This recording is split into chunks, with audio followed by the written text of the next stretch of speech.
Oh, hi! It's the weekend, but it's not just any other weekend. It's going to be an ILLIT update weekend. Yes, it's an ILLIT update. So, I did think that I'd have any updates for the whole of August, but then again, I forgot that there were some things that happened. So, for one, uh, last August 10 and 11, we had ILIT had its first Japan Glitter Day. Now, it is the first Japan Glitter Day because there's going to be a second Japan Glitter Day which will be coming on September. Now, this Glitter Day is was held at Kanagawa in Yokohama, and it was still just like in Seoul. It was a 2 day event, but what made it different is that instead of in Seoul being it on a Saturday and a Sunday, Glitter Day was held on a Sunday and a Monday. So, and just like the Seoul event, it was also sold out, and I guess the girls performed. Now, of course, there's going to be differences because Seoul Glitter Day was in Korea and Japan Glitter Day was in Japan. Duh. So there will be some changes, but nevertheless, their performances were more or less the same since it's the same songs, right?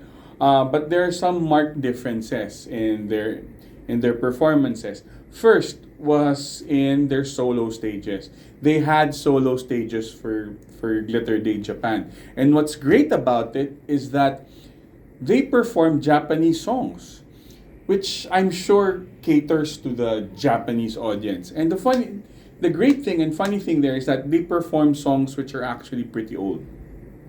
Of course, I can't really pronounce the other Japanese songs which which Yuna and Wonhee performed.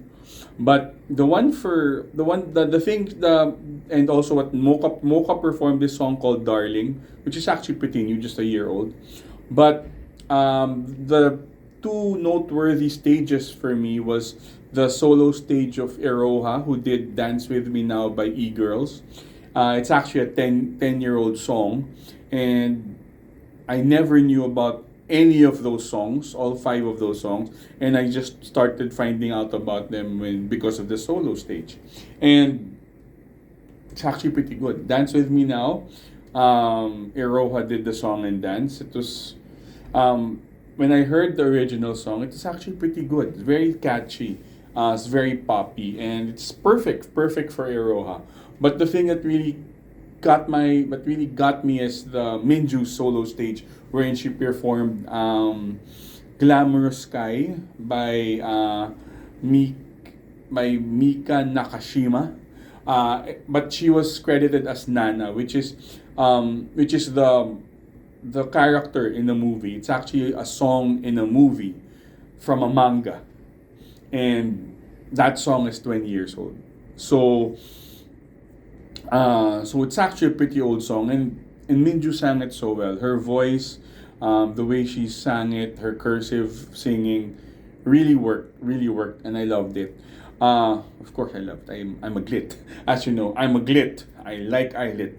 Now, there are actually two other noteworthy things that they did in Glitter Day Kanagawa, which is first they did a dance. They did a performance version for Oops.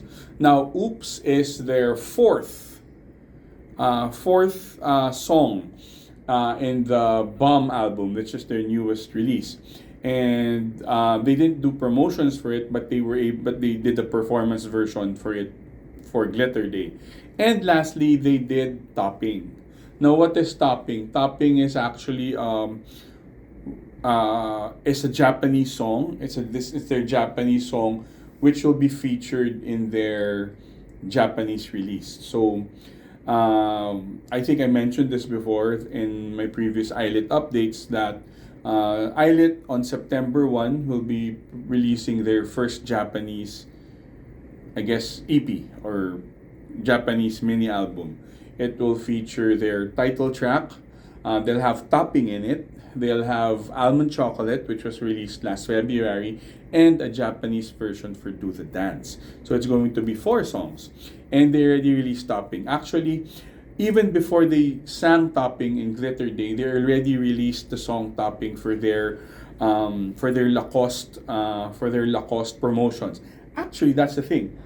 They just also did their Lacoste promotions, and it's not just Lacoste footwear anymore. They now have the apparel. So I think that's a step up. That's a big step up since they're now doing Lacoste Japan apparel and footwear.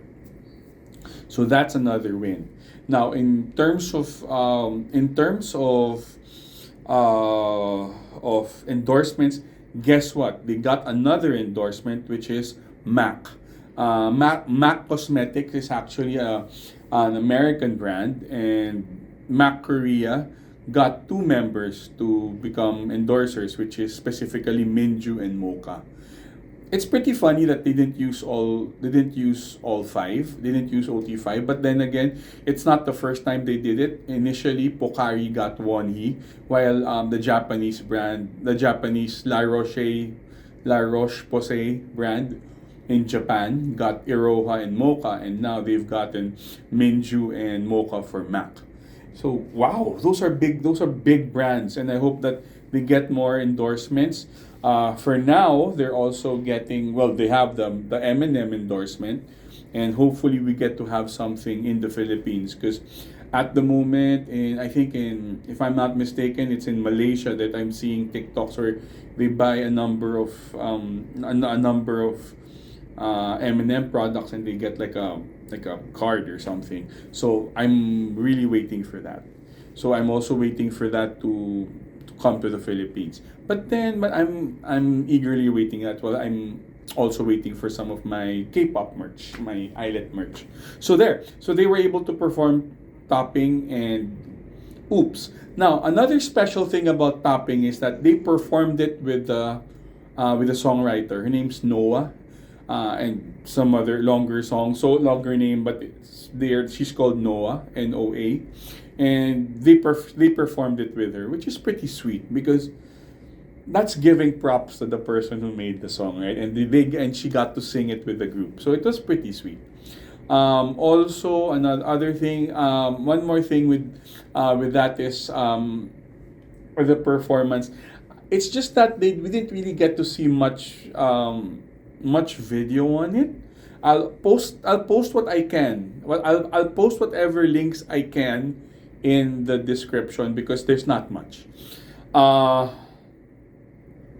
because we didn't even see I didn't even know or didn't even see if they performed Aim High. But then again, Aim High was the survival show in Korea, so maybe the Japanese market might not be able to relate much. But then but they got 2 things new. They got topping, they got oops, and then their solo stages are Japanese, all Japanese. So it's just pretty different. It's specialized for them. Now, the next glitter day will be on September 2 and 3, which is good timing because it's just a day after the release of their Japanese EP. So I'm sure they're gonna be doing a lot more promotions on that, and that will be held in Osaka. So I've been to Osaka, nice place, great food, and I hope it's going to be as successful as that in Kanagawa. And lastly, for our last update is our wins. Uh, just a few days ago, ILLIT attended the K World Dream Awards. It is a Korean award show where they also celebrate K-pop and Korean music, K-rock. I don't know, because they had different categories like best band. They also have other categories like best fans, wherein Eunice and Ahoff won. 2 groups I also stand, and of course I'm Filipino. We got Filipino pride, and they won that. Now last year, ILLIT didn't win an award for K-World Dream Awards. They didn't win Rookie of the Year, despite them winning in Mama and all other awards for Rookie of the Year. But guess what? They won 2 awards this year. And I believe it's majors because they won a Bonsang, which is the next to it. Okay, so a Bonsang is a main award, but it is given to multiple groups. While the Daesang, which is the main of the grand prize, which is only given to one group, and they got a Bonsang. Now, and they joined the likes of NCT, Le Seraphim in winning the Bonsang. So, as a fifth gen group who's been just for a year, I would say it's achievement. And I guess it is also their second Bonsang for the year. In the start of 2025, they also won the Seoul Music Awards. They also got a Bonsang there. And their second award is for Best Video. They shared it with Triple S. I think Bad Villain. I think they shared it with 2 other groups, and they won Best Video for Jelius. So it made me feel good. It made me feel good and vindicated for the group because despite not winning any music shows, they won an award. They literally won an award from K World. So if that's not recognition, I don't know what is. And I'm pretty happy. I'd like to celebrate it, which is why we've got an ILLIT update. So we've got that. And lastly, this weekend they're gonna be in China. They're gonna be doing a fan sign. If I remember correctly, China banned K-pop, so I don't know what they're doing in China. So I guess maybe China's opening up to K-pop, and getting ILLIT in there is a great market to enter, since China is a big market. And no wonder I was pretty surprised because in the interview for the Dream Awards, Moka was speaking Mandarin. So I was like, oh, why? Okay. So there you go. So they're on their way to China. So they're gonna be having an offline fan sign. So I wish them well. I wish them safe travels. I wish them luck in and penetrating the China market, because it's going to be a big market if they do. And I would say things are still good. Things are still great with ILLIT, and I'm eagerly awaiting September 1st for their Japanese release. I'm not sure if we're gonna be having another Korean release, but then again, I think 2025 with Bomb and this Japanese release should be good enough.